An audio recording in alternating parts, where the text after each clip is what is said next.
Hello, welcome back to JadyLady. JadyLady ASMR. Welcome back to JadyLady ASMR.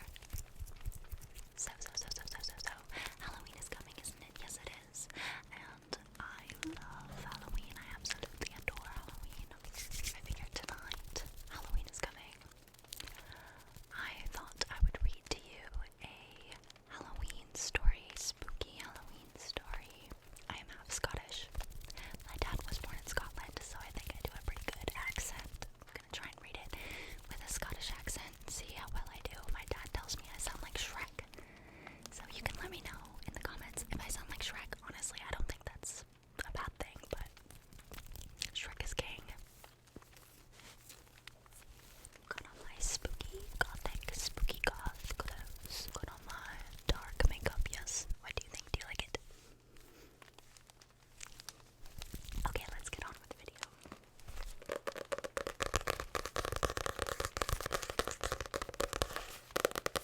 I'm gonna try my best to do an amazing Scottish accent.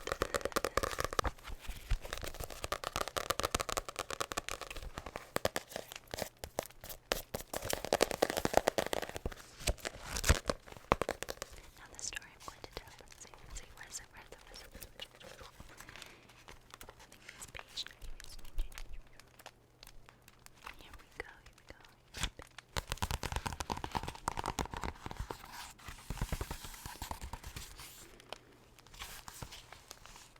The Sprightly Tailor by Joseph Jacobs. A sprightly tailor was employed by the great MacDonald in his castle at Saddle in Kintyre in order to make the laird a pair of trews, as used in olden time, and trews being the vest and breeches united in one piece and ornamented with fringes, were very comfortable and suitable to be worn in walking or dancing. And MacDonald had said to the tailor as a sort of a dare that if he would make the trews by night in the church, he would get a handsome reward. For it was thought that the old ruined church was haunted, and that fearsome things were to be seen there at night. The tailor was well aware of this, but he was a sprightly man, and when the laird dared him to make the trews by night in the church, the tailor was not to be daunted, but took it in hand to gain the prize. So, when night came, away he went up the glen about half a mile's distance from the castle, till he came to the old church. Then he chose him a nice gravestone for a seat, and he lighted his candle, and put on his thimble, and set to work at the trews, plying the needle nimbly, and thinking about the prize that laird would have to give him. For some time he got on pretty well, until he felt the floor all of a tremble under his feet, and looking about him, but keeping his fingers at work, he saw the appearance of a massive human head rising up through the pavement of the church.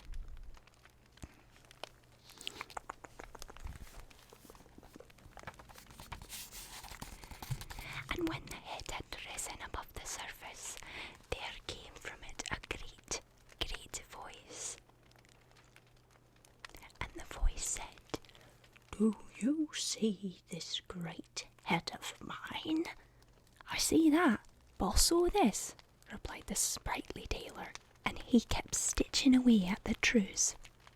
When the head rose higher up through the pavement until its neck appeared, and with its neck was shown, the thundering voice came again and said, "Do you see this great neck of mine?"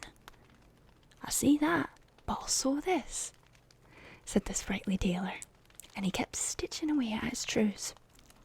Then the head and neck rose higher still, until the great shoulders and chests were shown above the ground. And again the mighty voice thundered, "Do you see this great chest of mine?" And again the sprightly tailor replied, "I'll see that, but also this," and he kept stitching stitching away at his trews, and still the monster kept rising through the pavement, until it shook a great pair of arms in the tailor's face and said, "Do you see these great arms of mine?" "Aye, I see those. But so this," answered the tailor, and he kept stitching hard at his trews, for he knew that he had no time to lose.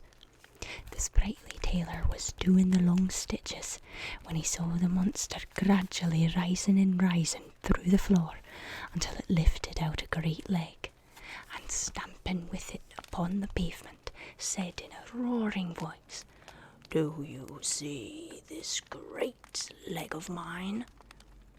"Aye, aye, I see that, but so this," cried the tailor, and his fingers flew with the needle, and he made such long stitches that he was just coming up to the end of the trews when the monster was taking up its other leg. But before it could pull it out of the pavement, the sprightly tailor had finished his task, and, blowing out the candle and springing from his gravestone, he buckled up his coat and ran out of the church with the trews under his arm. Then the fearsome thing gave a loud roar and stamped with both his feet upon the pavement, and out of the church he went, thundering after the sprightly tailor.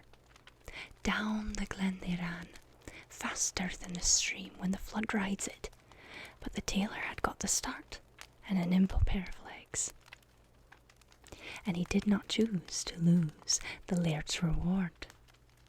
And though the thing roared at him to stop, the sprightly tailor was not the man to be restrained by a monster if he could help it.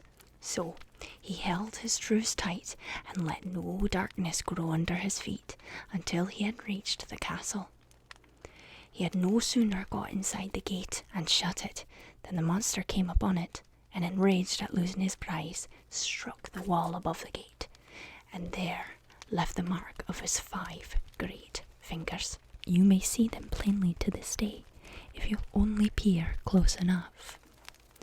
But the sprightly tailor gained his reward, for MacDonald was impressed by his courage, and paid him handsomely for the trews, and never discovered that a few of the stitches were somewhat long.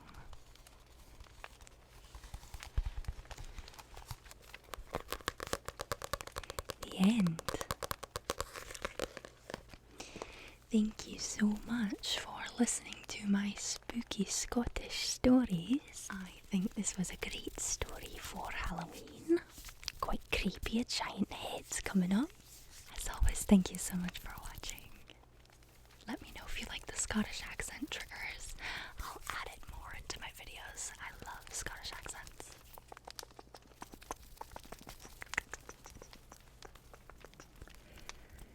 Alright, I'll see you again really soon. Thank you for watching. Thank you for watching. Thank you for watching. Thank you for watching. Thank you for watching. And I hope you have a very spooky Halloween. Good night. Da da da da da. Good night.